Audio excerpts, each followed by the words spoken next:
Well, Carol and Tom, thank you so much for joining me today to talk about your tremendous book, Zouave Theaters. I was very excited to get this book because I'd never seen something like it before in my travels.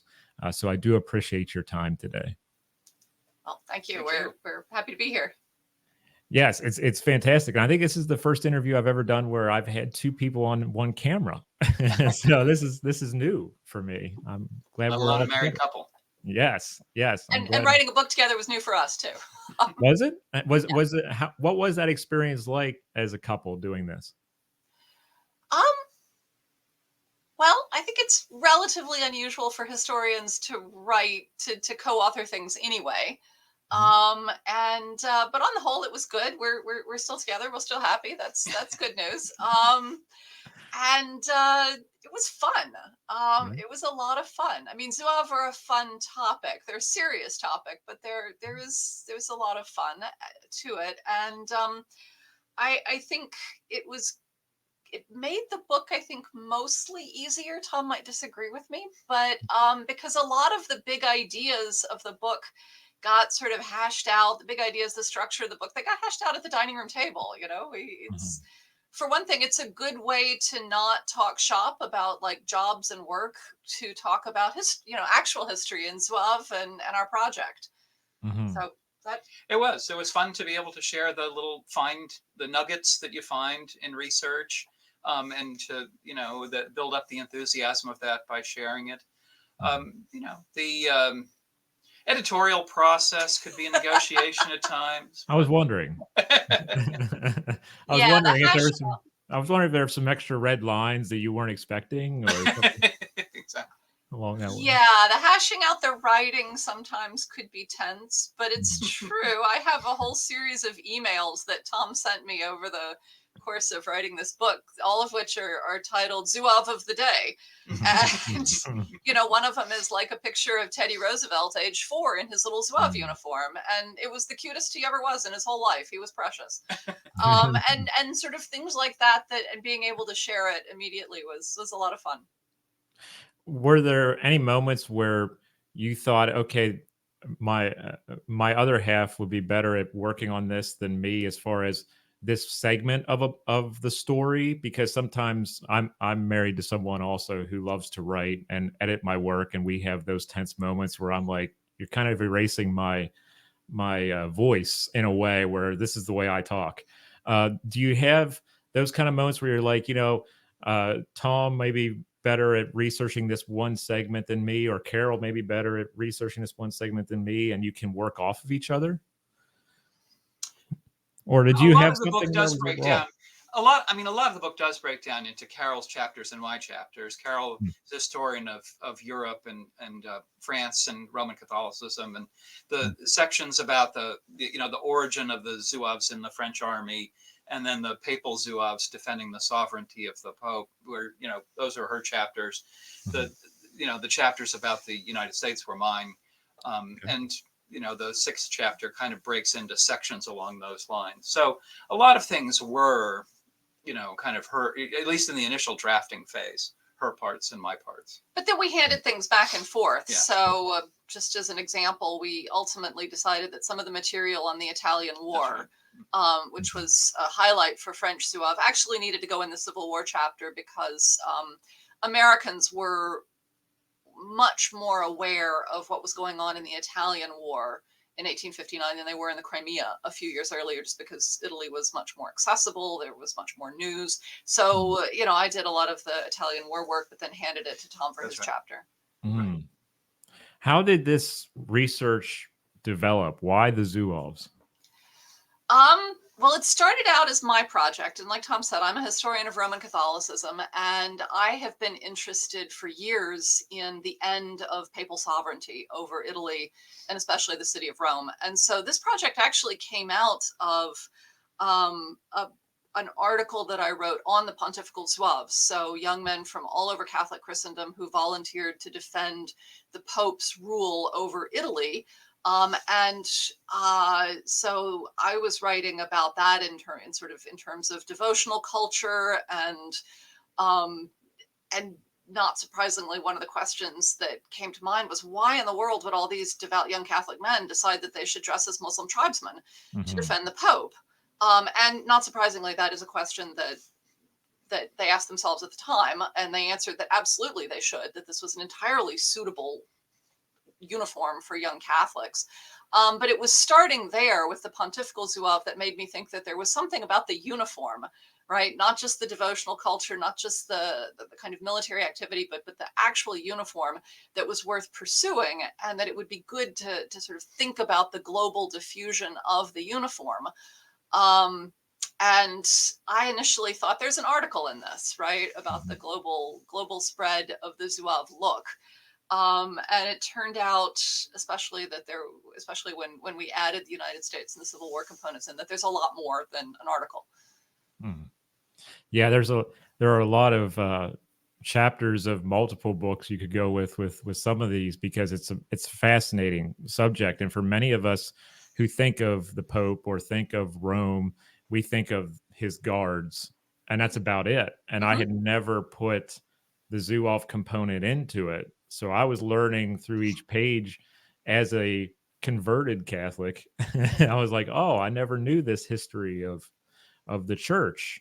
So that was very, very fascinating. And the idea of dressing up as, like you say, as Muslim warriors, it's an interesting concept at the time. And it really underscores the kind of simultaneity of the action, that, the things are going on in the papal states at the same time they're going on in the United States. And people are wearing that Zouave uniform. It is an international fad. How did the uniform come about? Where did this kind of idea of identity or the message it portrays come about? So it started in the French army, and it's contemporary with the French conquest of Algeria. So the initial French conquest of Algeria in 1830 raised the question of how to garrison this new colony. And there was a real possibility that the correct answer to that was to give it up, right? Because the conquest of Algeria was initially the project of the Bourbon monarchy in France, which was overthrown basically in the midst of the campaign to take Algeria.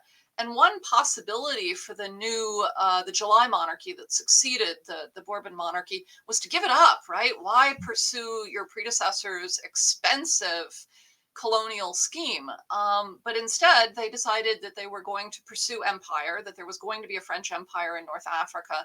And the Zouaves were a solution to the problem of how to garrison it relatively cheaply.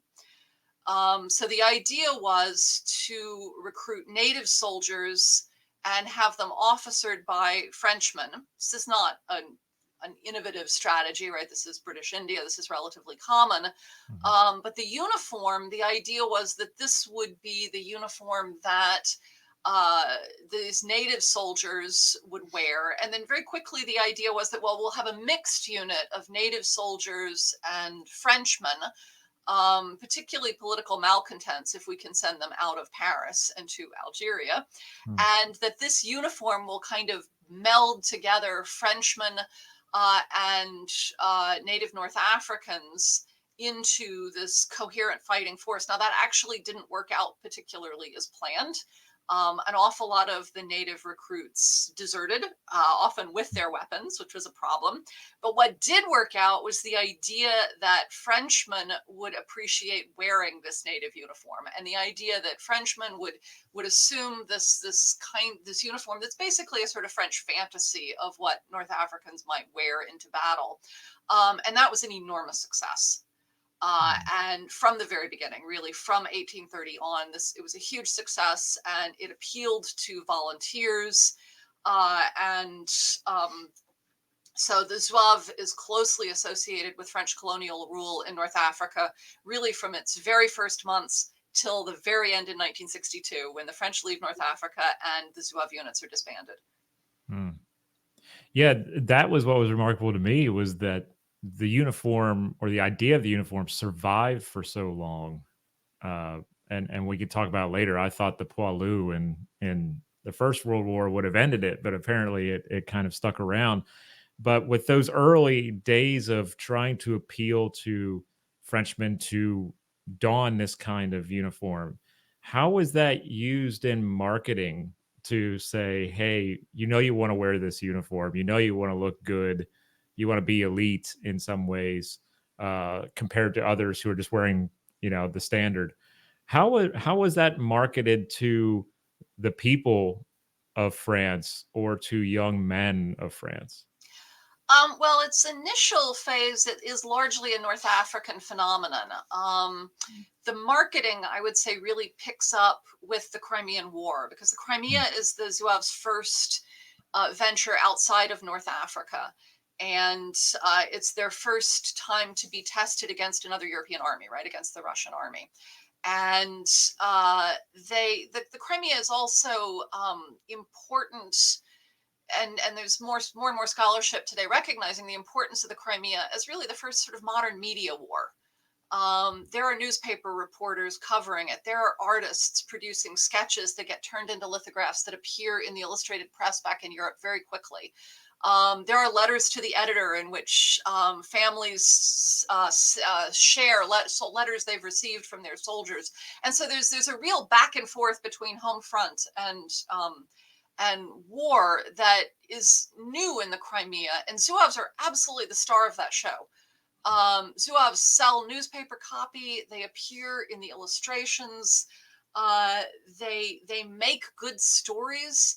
So the reporters of the Crimean era are really responsible for turning the Zouaves into stars, into the idea that an ordinary soldier, and that's one thing that's very important about the Zouave uniform. Officers don't wear it, right? It's common men, it's enlisted men who wear the uniform. The officers wear the tightly buttoned jacket and keep their heads up and they're buttoned into it.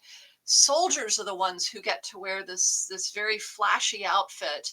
And the Crimean War and the press coverage of the Crimea really provides a whole script for what it means to be a Zouave, to be ingenious, to be an individual, to have élan, to have initiative, and to sort of make the most of your circumstances, to be both a fierce fighter and an incredibly talented forager at the same time, for instance. So it's really the Crimea that where this sort of takes off as an image. And then when on the strength of the Zouave success in the Crimea, when Napoleon III adds the Crimean unit to the Imperial Guard, he makes the Zouaves a key component in the spectacle that was Paris in the 1850s and 1860s. And that's a real kind of marketing strategy in a way, too. We just had a discussion a couple weeks ago doing comparative history of nationalism in the American Civil War era, and Napoleon III keeps coming up. And a lot of people, and I shouldn't say a lot, many people, but not a lot, I guess it's kind of synonymous. Many people don't know much about Napoleon III and how much he impacted European culture or politics, et cetera, et cetera.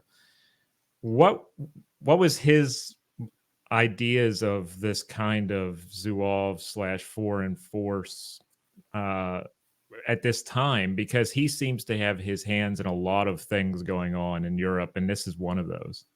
Yeah, so Napoleon III is enormously influential, and the Zouave come to be very closely associated with the Bonapartist Empire, right? There are lots of images, engravings of both the emperor, of his son, the Prince Imperial, with Zouave. The Prince Imperial wore a Zouave uniform.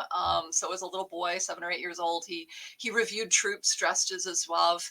And the Zouave become very important to Napoleon's empire, both in Paris, in France proper, where they are part of his imperial guard, where the sort of democratic element of the Zouave, the idea that it's the common man who's the real star of the show, fits in very well with the Bonapartist empire that is an empire based in universal manhood suffrage, right? And in the plebiscite, in which all French men go to the polls periodically and endorse the emperor's decisions.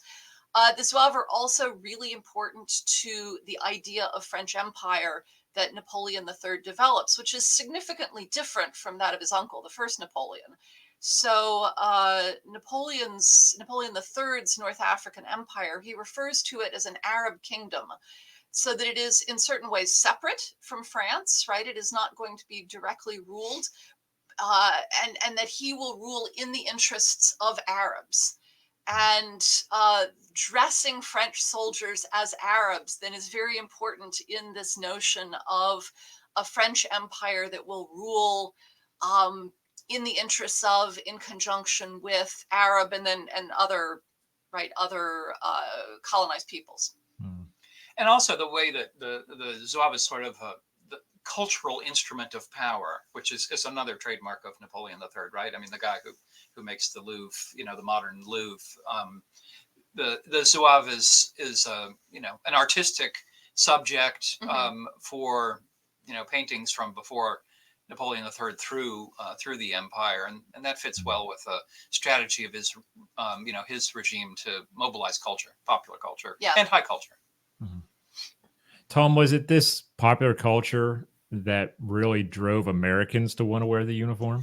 Absolutely, absolutely. So that's important because we don't always think of military ideas as passing through channels of popular culture, right? We might tend to think of there being distinct military channels, but there's one of the major themes of the book is the permeability of that line between military and popular culture. So the Zouave uniform had become familiar as an item of fashion. Women were wearing Zouave jackets in America at the same time that the very first militia units start wearing Zouave uniforms. They were familiar on the stage, and these kind of Zouave spectacles of women doing these sort of dance drills. That is contemporary with Elmer Ellsworth emerging and making the Zouave principal figure in the American martial imagination. So cultural events and military events are reinforcing each other here. It's a very interesting story because when we think of gender history with military uniforms, it's usually masculinity.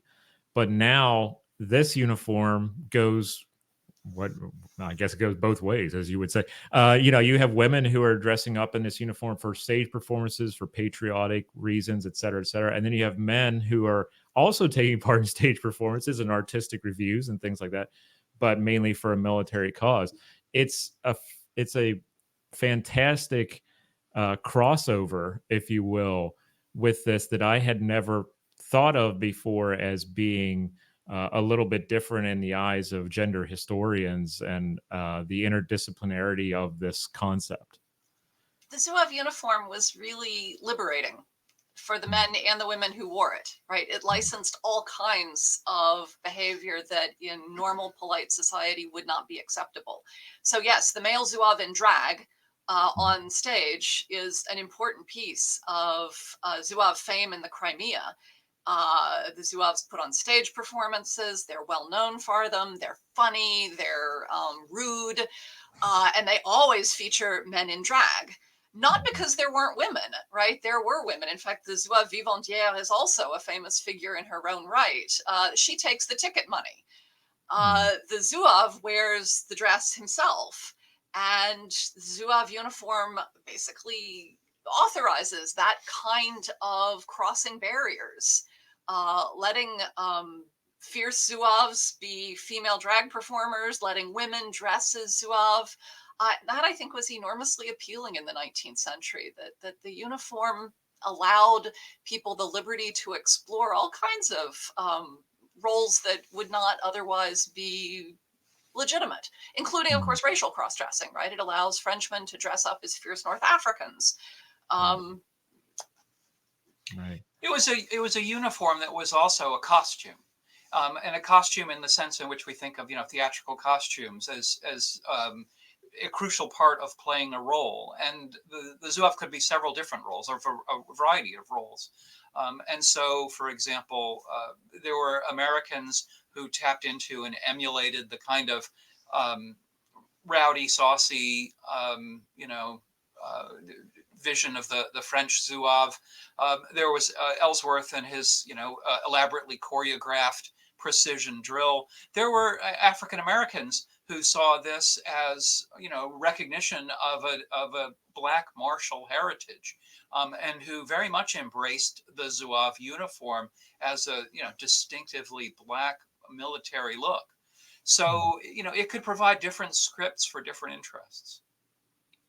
I've always been interested in material culture and the messages that it sends. And so when I read the book, it was right in my wheelhouse where I've often talked about how military uniforms send a message. They're supposed to send a message. And this one was one that always did for me as a former Civil War reenactor and stuff like that. That was always a thing where you could see the Zouaves on the field very quickly. They stood out from everybody else. And you were also kind of jealous because they had baggy pants and could maneuver faster than we could. And I've noticed that some of the troops that you discuss in the book discuss that idea of maneuverability and just being able to do so many different things. And obviously, if you're doing it on a stage performance, you have to be able to move and, choreograph and things like that. Do you think for some people in the modern era, they may lose sight, especially reenactors, because I've been around them for years, I know them. They sometimes don't want to think about how things can be, worn by someone of the opposite sex, and in this way, it makes people uncomfortable, which I think is great. We need to be uncomfortable more often. But when I'm out there reenacting, when I used to, I didn't think of these things. Do you think that's going to be an eye-opening moment for people when they read this book? Do you think it'll be something new or something that we've just kind of assumed and we just, don't discuss it because it's kind of assumed that, yeah, they did theatrical things and they dress like women or the women dress like men, etc. I think there's a real tension in military affairs between, on the one hand, um, thinking of uh, this life or death situation, which, a kill or be killed type situation, as being a form of ultimate reality, in which, the kind of extreme stresses and, challenges cause people to find like their deepest self. That's Mm-hmm. one vision of kind of, what the heart of the military experience is. And this book is really about an opposing vision, which is about the way in which there's a deep artificiality about it, not just this reality and going inward, but playing a variety of roles. The military experience is an opportunity not to find like who you really are, but all the possible things you could be, at least temporarily. Yeah, it used to be all you could be, right? Which is not a kind of interior truth necessarily. Which is something that I think, in a more recent context, we can identify with the relationship between military experience and cinema, or military experience and video games, right? Kind of, going into war as Call of Duty. And this is sort of a 19th century version of that. We're looking at the theater of war as a kind of theater. Mm-hmm. Yeah, absolutely. And we often think about Napoleonic era or mid 20th century combat as being flamboyant uniforms and the quote gentlemanly way of war, even though there was no real such thing. It's a kind of a mythology in a way, because war is war, and this kind of bears into that. How does the uniform itself or the ideas behind it fall to the wayside in the early 20th century, at least in the military experience? Well, there are different stories here. Carol can describe the French story, but in the American story, it is part of the Zouave story in the United States that it is not the regular army that is involved here. And for 21st century Americans who think of the regular army as the only army, the army and the centerpiece of the American military establishment. This book involves kind of, well, let's think about the 19th century military establishment, which was quite different, in which the militia was a very different force that was much less coordinated with the army than the National Guard is coordinated with the army today. And the Zouave uniform turns out to be a good way of tracking that process, because the way the Zouave uniform is very much an alternative to a regular army uniform before the war and during the Civil War. And after the Civil War, well, the militia is the natural home for continuation of the Zouave uniform, and tons of militia units embraced the Zouave uniform after the Civil War.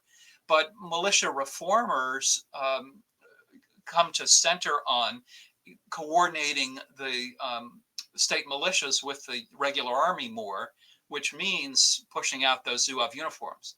And so that's the principal story of how the Zouave uniform gets pushed out of the military and becomes strictly an entertainment outfit in the late 19th century in the United States. And those forms of entertainment at first include spectacle drill, precision drill competitions that sometimes featured units that had no militia affiliation.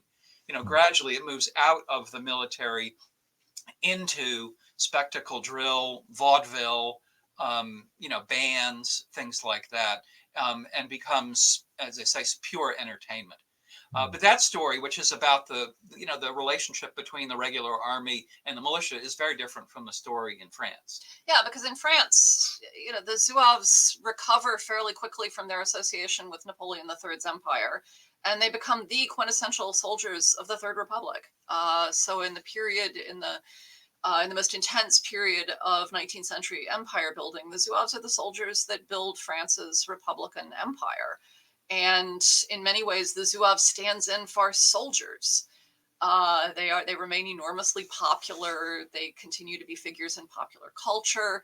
And that is true going into the First World War. So that French Zouaves begin the First World War wearing bright red trousers and blue jackets with gold braid and turbans and all of it. And the First World War really produces a discussion about whether or not this is helpful. The battlefield by 1914 is a place of much greater visibility. There's less black powder smoke. And that's the point at which the Zouave uniform starts to seem like a liability.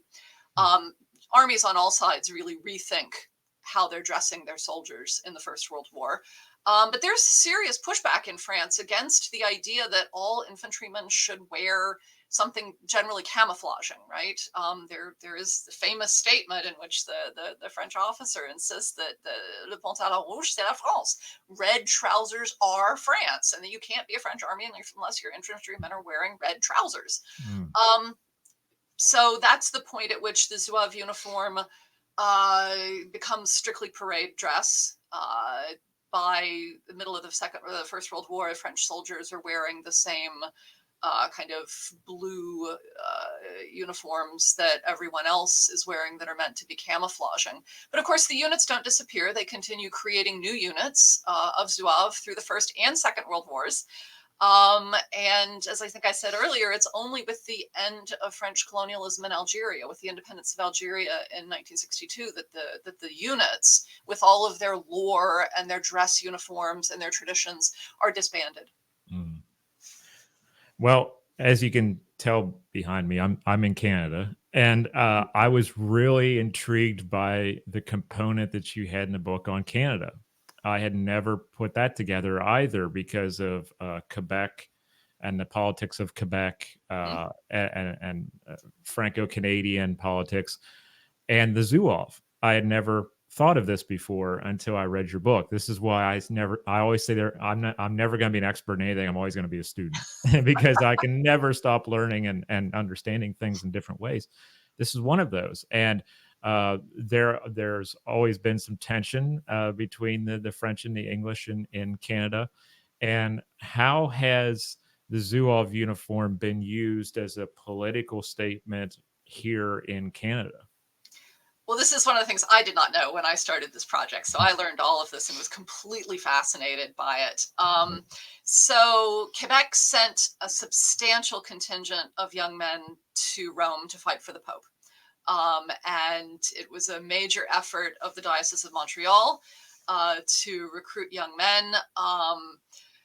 It was an effort to assert Catholic identity in Quebec. and sent 300 and some odd soldiers to Rome, most of whom basically arrived too late to participate in the final stand of Rome. And the last stand of Rome was itself not a major military engagement. There was an encounter with Italian troops at the gates of the city of Rome, but it was not a major battle. But the Canadian troops basically arrived too late to participate. But they take that Zouave identity home with them, and having been pontifical Zouave, having volunteered to go serve the Pope, it becomes an enormously important statement about who they are. And they form veteran groups, and the veteran groups last well into the second half of the 20th century. And they start out, they form the veteran groups, then they include their sons, and then they reach out to include more young men. And so there are Zouave in Zouave dress drilling, according to the Manual of Arms, the Zouave Manual of Arms, until well into the 20th century, asserting that uniform means that they are prepared to give their lives for Catholicism, for the Roman Church. And that, of course, not surprisingly, gets wrapped up into Canadian politics, and it becomes an assertion of French Catholic identity. That's so fascinating to me, because coming from America, we don't get exposed to a lot of Canadian history, sadly, and we definitely don't get exposed to the tension between the English and the French in Canada, and the Anglican Church and the Catholic Church. We don't hear much about this. So moving here with friends here, I actually was able to talk with them about this part of the book, and they're like, "Oh yeah, that's the thing," and yeah, my grandfather talked about this, or my grandmother, and etc. And it has those reverberations to this day, because as you point out in the book, there's still some of this underground movement going on, correct, with this idea of based back in the Zouave era, quote unquote, if you will, but pushing it into the 21st century. It's still kind of an underground, or still a political movement, correct? I think the Zouaves themselves have basically disbanded, and most of the Musée de l'Amérique Française has a fairly extensive collection. I think they disbanded and gave the museum their materials. But of course, the debates about Canadian identity and language policies continue. But I'm so pleased to hear that you're talking to people whose grandfather dressed up as a Zouave and marched, and I think it's fascinating the way in the 1950s and 60s being a Zouave and drilling as a Zouave went along with like bingo games and other sort of wholesome entertainments for young men that would keep them out of the hands of Protestants, communists. So yeah, I think it's a fascinating piece of the story, and it really is the Canadian story kind of heading in its own direction. One of my favorite moments in the book is there's a letter by a French priest who was working in Montreal, who shortly after he arrives encounters a Zouave on the tram car, like fully uniformed, armed Zouave, and he's in the 1920s. And he can't believe, what is this?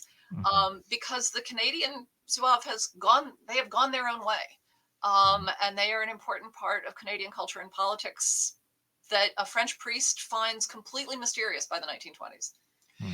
The story from Quebec is a good example of the ways in which the book talks about soldiers as representative figures for a culture, which is true in different places.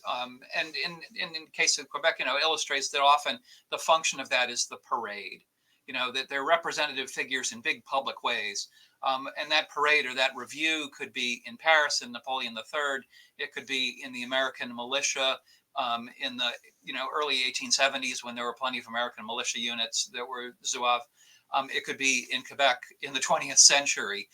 But it was an idea of the soldier who was very much in contact with his public constituency, who was not, removed from everyday civic life in a specialized military setting.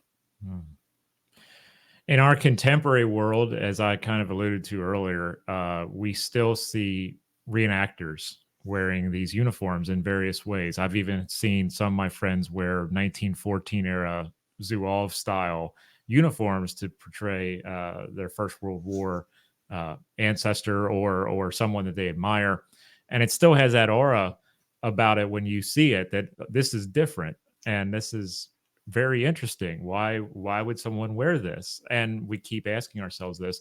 For myself personally, it was being a Civil War reenactor back in the day, and you would see them come onto the field, and you would see Brian Pahanka, who you mentioned in the book, leading his men onto the field, and it was a really awe-inspiring moment for some people, and some people would mock them, saying they look like clowns and whatever else. But those weren't the guys that you would be mocking back in the day. But how do you think they are perceived by us in the modern era from that kind of, we see them at reenactments or we see them at living history events, if you will, historical sites. How do you think the idea of the Zouave may have changed, especially for an American audience, because that's where I mainly see this, as compared to maybe 2 or 3 generations ago? How do you think that may have developed, or has it changed at all? Well, I think today, many Americans, at least, would think of the Zouave uniform as something quaint, something that's impractical, something that is thoroughly pre-modern, which has to do with our ideas about camouflage as being the number one thing you want to keep in mind on the battlefield, and think of how, when you think of how thoroughly camo has permeated American fashion today, it makes for an interesting contrast in some ways with the way the Zouave look became a popular fad in the 1860s. And that was a vision in which, camouflage was, of course, not a consideration at all. And so it's difficult for us to kind of get beyond that and look before that and think about a world in which, kind of motivation and getting fired up was more important than being, low visibility. And so it requires, I think, an exercise of imagination to kind of recapture the modernity of the 19th century Zouave, the way he was something new, something exciting, because to us today, we tend to think of him as something quaint and old. Hmm. And an important effort in creating a democratic army, right? Right. A That's volunteer army. That was part of what citizens. was, absolutely. That's part of what was new. Right. Yeah. Yeah. I wondered if I had some of my friends who reenacted, and you plop them down in Paris or you plop them down in Montreal, how would that uniform be seen differently than a battlefield in Virginia? Because it could mean 2 separate things or 3 separate things to people. And that's what's really, that's why I love the comparative look of this book, is the fact that it makes me think of, okay, if we could take the same uniform and put it in 3 or 4 different cities. You could put it Rome, Paris, Montreal, and Washington, D.C., and you might get 4 different ways of looking at it. That's tremendous to me. It's so interesting. That's very true. The American understanding of the Zouave uniform in the 1860s, it had a range of possibilities, but it did not include really the profoundly Catholic element that is going to be central to the way it's understood in Quebec, and it did not include the Napoleonic imperial vision that is an important part of the Parisian understanding of the Zouave uniform. Yeah, and if you plopped a Zouave uniform down in Paris today, and our book actually ends with a chapter on sort of contemporary resonances and the meanings of nostalgia. The latest appearance of Zouave in Paris are actually a far-right hoodlum hate group, who were disbanded officially about 2 years ago now, but make a point of breaking up anti-racist groups, of assaulting non-white people sitting in cafes, and they don't wear the uniform. They tend to go in for, black balaclavas and things like that. But they have borrowed the name, I think, for very, very, it's very deliberate, right? It is a reference to the colonial empire. It's a reference to the sort of good old days of a white supremacist French empire. And I think if you plopped a Zouave uniform down in Paris today, people would be puzzled, certainly. They might think you were filming something, but they would also think of these new Zouave of Paris, who are, intent to faire le Zouave, right? Yeah, or they would think of it's still a common phrase in French today. A parent will tell a child, fais pas le Zouave, stop acting like a Zouave, which means stop acting like a hoodlum. Stop, behave yourself. Stop acting like a Zouave. Wow. That's amazing. I didn't realize that was used in that context until we talked, and I read through this that you can use that as a phrase to tell the children to stay in line, or tell someone you don't like to stay in line sometimes. So I would love to know, before we wrap up, what's next for both of you, or either of you, with research in anything, or another article idea, book idea? Are you ever going to work together again on a book after this one? I mean, what's the future hold?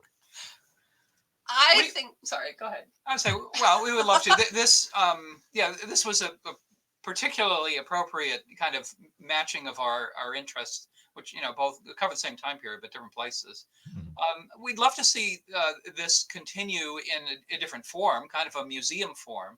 As you say, it's about material culture. There's a lot of stuff, especially uniforms, a lot of pictures, and there was gear of various kinds.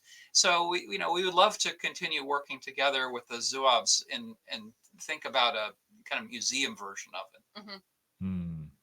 Yeah, that'd be fantastic. I'm all about public history and bringing this to life in new forms, and that would be tremendous. And I know a lot of people who would be interested in seeing that, at least from my friend group. Yeah, I think it's a story that could really be told through things, through objects and images, and I think it would be really intriguing to have a go at that, a different way to tell the story.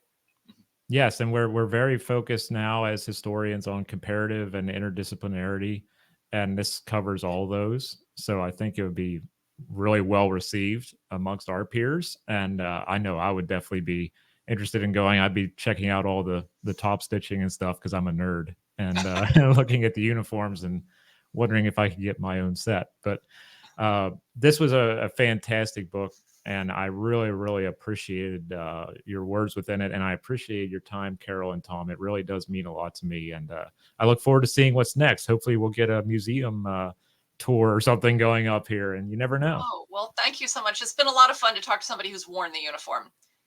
Yeah. And worn the alternative as well. The right? alternative, Exactly. Right. Yeah, I was jealous of them wearing that uniform just because of mobility, and I felt like I'd be a little cooler in more ways than one. But yeah, who knows? This may make me want to go and get a tintype done in the uniform, and maybe we can add that to a collection and talk about how that changes over time. The thoughts on that. So absolutely, send us a copy if you do. Yeah, I'll hold a book in the tintype. How about that? I'll hold the book in there. So good. That would be so good, like time travel. Yeah, exactly. Well, thank you again, you two, for your time. I really appreciate it. And I'm so glad that you got to work on a project like this together, because I think that's unique and really interesting for couples who work in our field or who work in the humanities in general to say, okay, we survived the pandemic locked in together. We can write a book together. That is very true. Thank you again. Well, thank you so much. Thanks. It's been fun.